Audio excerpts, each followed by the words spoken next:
Happy birthday to me, happy birthday to me. Let's play Toki Tori, which I have on my Wii. Hey everyone, it's Mega Freak 400. It's my birthday, and it's time to play. Let's do a Let's Play of Toki Tori, which I promised for quite a while. I did a poll for Kirby's Adventure when I was going to do that, and it was on the poll. And now afterwards, I was like, well, you know what? Maybe I will do it. Let's Play of it as my next Let's Play. And I kept saying that until now, when I'm finally going to do it. Toki Tori, a little bit of background information. It's originally was a Game Boy Color game that didn't get much publicity. Not many people, knew much about it.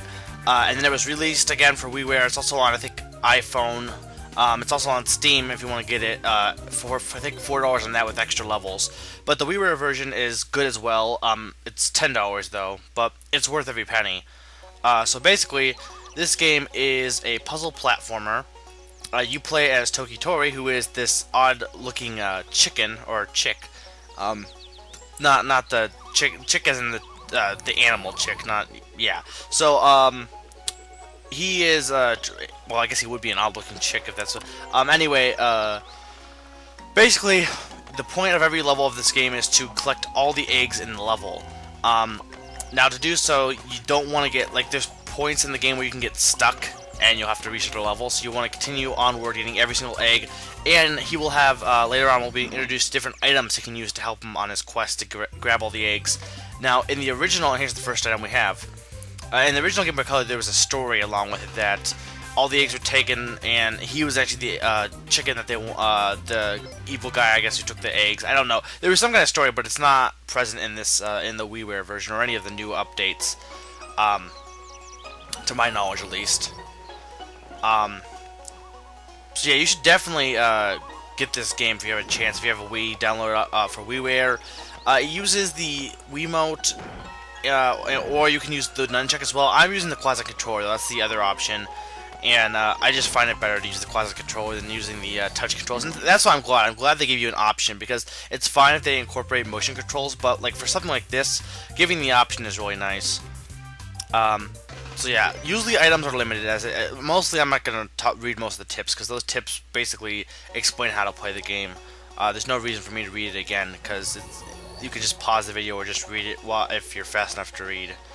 But there are some useful tips. Now this Let's Play will be every Sunday, and it won't be long. As you'll see, in this episode, I'll get through basically the majority of this level. There are 4 worlds in this game, including the extra levels. I'm going to do all the extra levels at the end of the project, just because I can. And extra levels, like the hard levels, are what they're called. But yeah, I was been putting off doing this LP for a while, and partly because I was gonna do it in the summer, but the quality I had at the time was webcam, and I didn't like the fact that the music, which this game has a great soundtrack, I didn't like the fact that the music came out horribly, and not to mention that the graphical look. I mean, the game looks great. See. People talking about realism and stuff, I like this better. I'd rather see more kind of games like this that have artistic style to them, that have, flair. Like I just downloaded recently Max and the Magic Marker for WiiWare. That's the kind of game I want to play. I don't want to play a game that uses the graphics we have nowadays, the technology we have to just make realistic stuff. That's just boring. If I wanted to make realism, I just look at a photograph. Or if I wanted to look at realistic things, I would just look at a photograph. I want creativity. I want stuff that you can't see in real life. So that's why I prefer, I don't know, it just kind of annoys me that people always constantly get on Nintendo's case saying your hardware is so bad. Why aren't you upgrading your hardware? Well, if you're talking solely, I mean, there's other things you can do with hardware besides graphics. But if you're talking solely on terms of the kind of graphics they have, why does it matter? Why does everything have to look so realistic and so sharp and precision looking? Why can't we have more games like this, and more games like Max and the Magic Marker, and more games like Wario Land and Shake It that aren't realistic? They're not trying to be realistic, but they're artistic and they're also creative. And yeah, we got the telewarp, probably my favorite item in the game. It basically allows you to break the space-time continuum and warp from place to place. Definitely an awesome item to have. But yeah, that just kind of annoys me, because I really do. I mean, I'm in animation. I love art, and I love creative things, and it just annoys me that people are so into realistic stuff. And I mean, that's kind of like why I always seem to be on the case of like movies that use special effects and explosions and stuff, because it's not creative. I mean,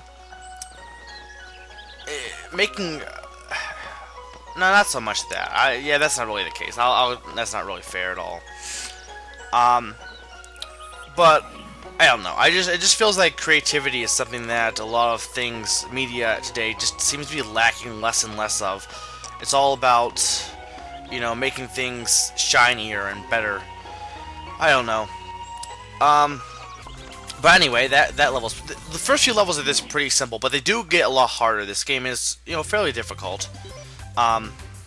This level has multiple items, so you can switch with the flick of or control pad on the Wiimote, but there's also, I think it's R on the classic controller. So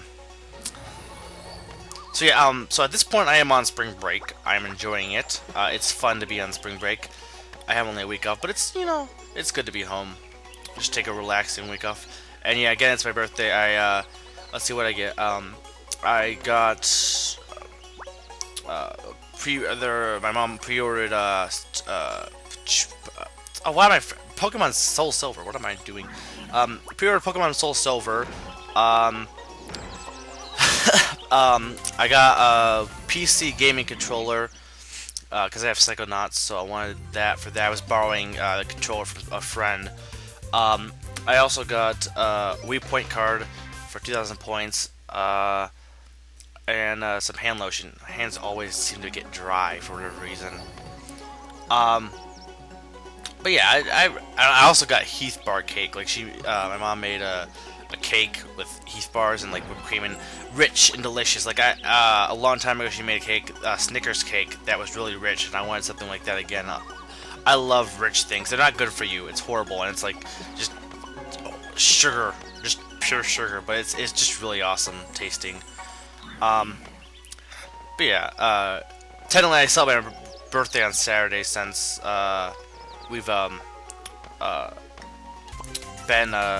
my mom's gonna be going traveling today, so celebrate on Saturday, which isn't a big deal for me. It was fun though. Played Mario Kart Wii with my brothers and stuff. Okay, so we got another new item, which is the Freeze-O-Matic. The Freeze-O-Matic, simply put, freezes things. See, we need one of these in just everywhere. Someone pisses you off, freeze them. They turn into a block of ice. And yeah, another thing is each level has just one enemy per level. There's enemies in every level, but there's like, for this world, it's porcupines. And to get rid of porcupines, you freeze them. So you always have one item in each level that will get rid of the enemies. And this level is the Freeze-O-Matic. Okay, let's. I think is this level? I think this might be the first. I don't know. There's one level near the end. It might be this one that I think it was the second to last one that I messed up, because it does get kind of hard, like, you know, trying to figure out. No, that wasn't this one. Trying to figure out where you go, what to do. Like right here, this is creative puzzle. You have to use the telewarp to warp past the ice block. But yeah, I had 2 failed attempts. I'm not going to show any failed attempts. There's not really any reason to, unless you just want to see me fail. But I don't really see any reason to, honestly. But yeah, this is a okay, yeah, because the music changed. This is the one I failed on twice, because you have to pick this egg over here first, if I get over there, or otherwise the porcupine. I picked that one. The porcupine was killed me. I was trapped. I couldn't go any further. But there's some really creative and tricky puzzles in this game, and it really starts to show in the hard levels, but the next world it really starts to show. We'll probably get that next Sunday. But